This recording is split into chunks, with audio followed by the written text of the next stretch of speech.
Yuk kita bedah salah satu mitos paling dasar dan jujur aja paling dramatis dari Indonesia. Ini cerita tentang cinta terlarang, amarah yang wah luar biasa dahsyat, dan takdir yang kayaknya nggak bisa dihindari. Dan yang paling keren, legenda inilah yang konon jadi asal-usul sebuah gunung berapi terkenal. Semuanya, benar-benar semuanya, dimulai dari satu ucapan ini. Satu janji yang diucapkan sambil lalu mungkin dianggap sepele ya oleh seorang putri bernama Dayang Sumbi. Sedikit pun dia nggak sadar kalau ucapan santai itu justru jadi pemicu tragedi turun-temurun yang luar biasa. Oke, jadi kita mulai dari awal ya. Tokoh utamanya adalah Putri Dayang Sumbi, yang katanya sih dikaruniai kecantikan abadi. Suatu hari, pas lagi asyik menenun, alat tenunnya jatuh. Karena lagi malas banget buat ngambil, dia nyelatuk gitu aja, ngucapin sumpah yang tadi kita lihat. Dan yang ngambilin alat itu, seekor anjing bernama Tumang. Tapi ini bukan anjing biasa. Tumang itu diam-diam seorang dewa yang dikutuk. Ya, karena janji adalah janji, Dayang Sumbi pun menepatinya dan menikahi anjing itu. Dari pernikahan yang ya bisa dibilang aneh ini, lahirlah seorang anak laki-laki. Namanya Jakasona. Dia tumbuh jadi anak yang kuat, pemberani, dan kemana-mana selalu ditemani anjingnya yang super setia, si Tumang. Nah, disinilah letak ironisnya. Jakasona sama sekali nggak tahu kalau anjing kesayangannya itu sebenarnya adalah ayahnya sendiri. Nah, disinilah titik balik dari ceritanya dimulai. Dan pemicunya, sesuatu yang kelihatannya sepele banget. Dayang Sumbi, sang ibu, tiba-tiba ngidam pengen makan hati rusa. Keinginan sederhana ini, tanpa dia sadari sama sekali, justru jadi awal mula yang mendorong anaknya ke jurang tragedi.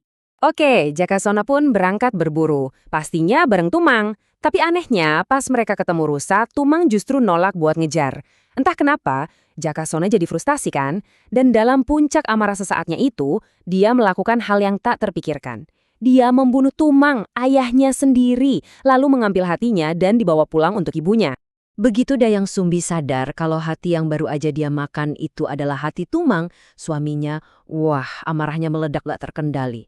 Saking marahnya, dia langsung memukul kepala Jakasona pakai alat tenunnya sampai meninggalkan bekas luka permanen. Dan gak cuma itu, dia mengusir Jakasona dari hadapannya untuk selamanya.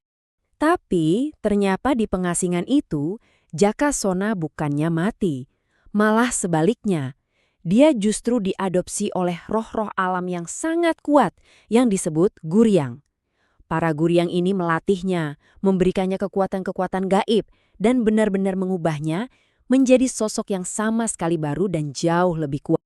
Poin ini krusial banget nih. Waktu terus berjalan, bertahun-tahun lamanya. Jakasona yang terbuang itu kini telah berubah menjadi sang Guryang yang sakti mandraguna. Sementara itu, di sisi lain, ibunya, Dayang Sumbi, sama sekali nggak menua berkat anugerahnya. Seolah-olah takdir lagi nyiapin panggung untuk pertemuan mereka yang paling tragis. Lompat ke bertahun-tahun kemudian. Sang Kuryang, yang sekarang sudah jadi pengembara hebat, sampai di sebuah desa terpencil. Dan di sanalah, dia bertemu seorang wanita dengan kecantikan yang luar biasa. Seakan-akan nggak tersentuh oleh waktu sama sekali. Sang Kuryang nggak sadar kalau itu ibunya. Dan Dayang Sumbi juga nggak mengenali anaknya yang sudah dewasa. Mereka berdua jatuh cinta dalam banget. Inilah puncak ironi dari kisah ini kan? Takdir mempertemukan mereka kembali dengan cara yang paling terlarang dan tragis. Coba kita mundur sedikit. Ingat nggak janji yang pernah diucapkan Jakasona waktu kecil? Sebuah sumpah yang begitu polos dari seorang anak kepada ibunya yang isinya cuma cinta dan kesetiaan yang tulus. Sekarang, bandingkan janji itu dengan janji yang baru saja dia ucapkan kepada wanita yang dicintainya sekarang. Lihat kan, takdir seolah memutarbalikkan janjinya yang paling tulus menjadi kutukan yang paling mengerikan. Inilah inti dari tragedi Sang Kuryang. Oke, ketegangan makin menjadi-jadi nih. Dayang Sumbi udah bersiap-siap untuk menikah dengan Sang Kuryang, masih belum tahu siapa sebenarnya pria itu. Sampai akhirnya, datanglah satu momen. Momen penyingkapan kebenaran. Waktu Dayang Sumbi lagi merapikan rambut Sang Kuryang, calon suaminya, matanya tertuju pada sebuah bekas luka yang sangat dia kenal. Bekas luka yang dulu dia buat sendiri di kepala anaknya. Saat itu juga, dunia seakan runtuh. Dia sadar pria yang akan dinikahinya adalah putranya sendiri. Jelas panik luar biasa kan? Dalam keputusaasaannya untuk mencegah pernikahan sedarah ini, Dayang Sumbi mengajukan syarat. Tapi bukan syarat biasa. Ini adalah serangkaian tugas yang kelihatannya mustahil banget. Dia minta Sangkuriang membendung Sungai Citarum, terus membuat danau raksasa, dan di atas danau itu harus dibangun sebuah perahu besar. Dan ini semua harus selesai sebelum fajar menyingsing. Tapi kita nggak boleh lupa, Sangkuriang itu bukan manusia biasa. Dengan penuh percaya diri, dia menyanggupi tantangan itu. Dia langsung memanggil bala bantuannya, para guriang, roh-roh alam itu. Dan dengan bantuan mereka, keajaiban pun terjadi. Sungai terbendung, danau mulai terisi, dan perahu besar itu mulai terbentuk dengan sangat cepat. Fajar sudah hampir tiba, dan Dayang Sumbi melihat dari kejauhan hal yang mustahil itu hampir menjadi kenyataan. Dia tahu dia harus melakukan sesuatu, satu tindakan terakhir yang benar-benar putus asa. Pertanyaannya sekarang apa coba yang bisa menghentikan seseorang yang punya kekuatan untuk mengendalikan alam itu sendiri? Apa yang lebih kuat dari itu? Jawabannya, doa seorang ibu. Dayang Sumbi memohon kepada Yang Maha Kuasa.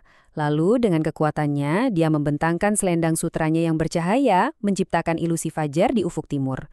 Para guriang yang melihat fajar itu tertipu, mereka pikir waktu sudah habis, jadi mereka langsung pergi meninggalkan pekerjaan yang tinggal sedikit lagi selesai. Sangkuriang langsung sadar kalau dia dicurangi. Dia merasa dikhianati. Dan kemarahannya, meledak sampai nggak bisa dikendalikan. Gagal mendapatkan wanita yang dia cintai, amarahnya pun diluapkan dengan seluruh kekuatan yang dia miliki. Dalam puncak kemarahannya, dia menendang perahu yang hampir jadi itu sekuat tenaga. Perahu raksasa itu melayang di udara, lalu jatuh dalam posisi terbalik.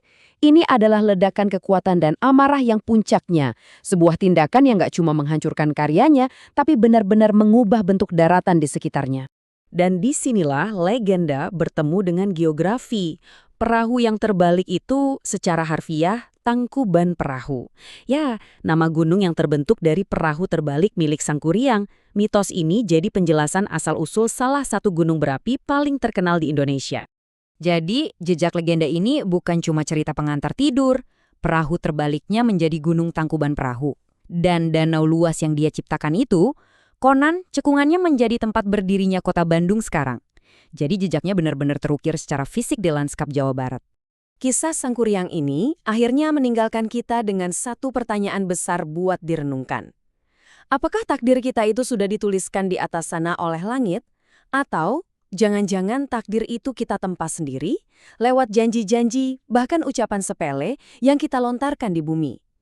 Sebuah pengingat yang kuat tentang bagaimana satu kata bisa mengubah segalanya.